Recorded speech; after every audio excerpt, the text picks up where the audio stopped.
You're watching Thrifty Kaniffy. Hello everyone and welcome to Thrifty Kaniffy. So today I'm going to respond to Tobias's open tag, which was the first and last purchases of 2021. It was a little more difficult to determine that than I initially thought it would be. I bought 3 knives on the first purchase of 2021, and I bought them at Smoky Mountain Knife Works, so I guess I'll just put them in order of the way I actually came across them in the store, the ones I actually selected. So this was the first selection. This was the Barlow, Imperial Barlow. Just a $5 knife there at the time. Has ABS handles, and these proud pins. Nothing special.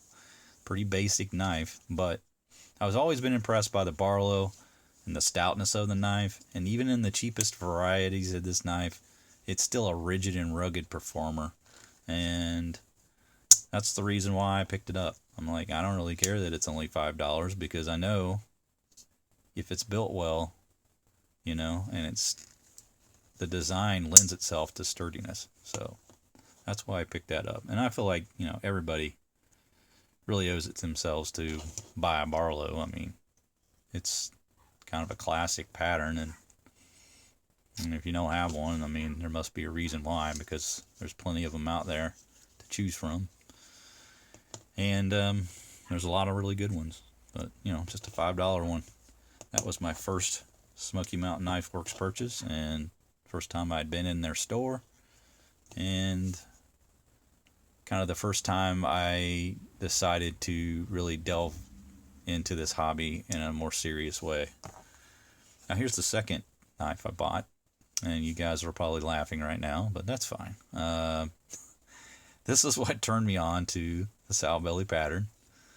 This particular white smooth bone was the first one that I bought, and it was the second one I selected in the store that day, that fateful day in Tennessee. And I've been a fan of it ever since. The pulls on this is pretty ridiculous. They're like an 8. And I really liked that was nice and rigid. The snap on that is insane. These are a little lighter on the back, but that main blade is like an 8. This may be a 7 here. Great snap on all those blades, and it just really sold me on the pattern and the comfortability of it, the usability of it, and I've been hooked on them ever since. And finally, that knife, the third knife I got that day, this was the 3 knives I bought, is this Case Bone Stag 6.5 Bone Stag handled copperhead. Now, I really didn't know my head from a hole in the ground when it came to Case, and I kind of needed to be directed in the right way, and I was directed in the right way. I asked the lady behind the counter kind of what was the more popular pattern, and she could point out a few, and I selected this one. It was the vault version of the Case's copperhead. And I didn't really completely understand that, but having collected other things, I figured it was something that they would release and then put back in the vault, but didn't know that it was something that they did every year. So it's nice that I got ahead and picked that up, and now I'm glad I really did, because they're going to be going away, and if I hadn't bought it this year, I would have missed out on it probably in a short time. But there you have this one. This is the copperhead again, and got this nice clip blade.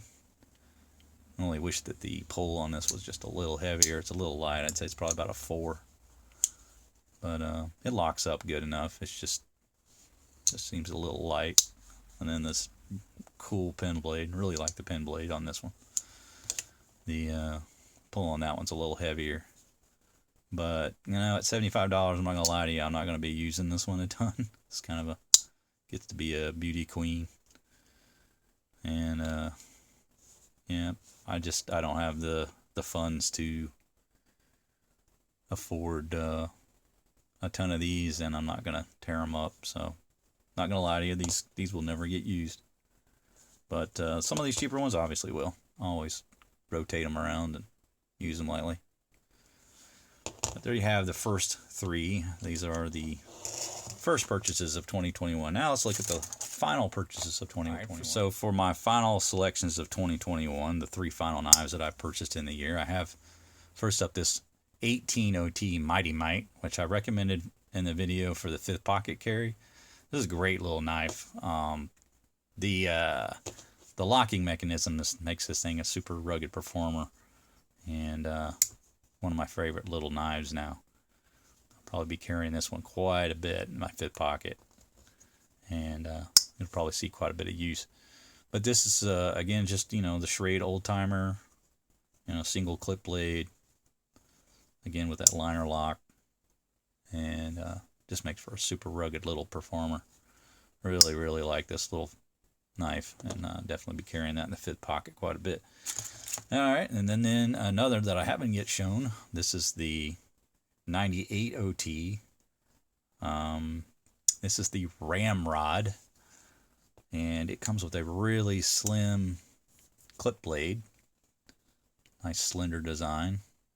Not one you see a ton of, even in like the smaller Stockmans. Not quite the same shape as you might see on a Rough Rider. The one thing that's a little bit of a deterrent, and I thought was probably why it's maybe not as popular, is this large hump on the spear point.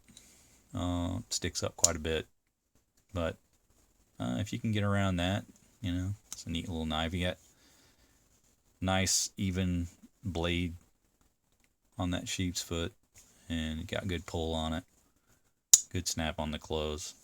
And then finally you got this spay blade, which is probably one of the nicest looking spay blades I've got.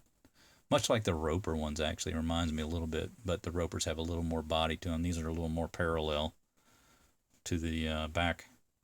And then you just got this little notion of a spay blade there at the end. It's almost a pen blade.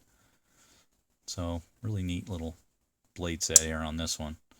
The only thing is, you know, like when you have this one open, you would think that hump is a problem, but I don't know if it's just my hand size or what, but it actually fits kind of right between the two fingers, so it doesn't really bother me like I thought it might when I bought it. That's kind of why I avoided buying it as long as I did.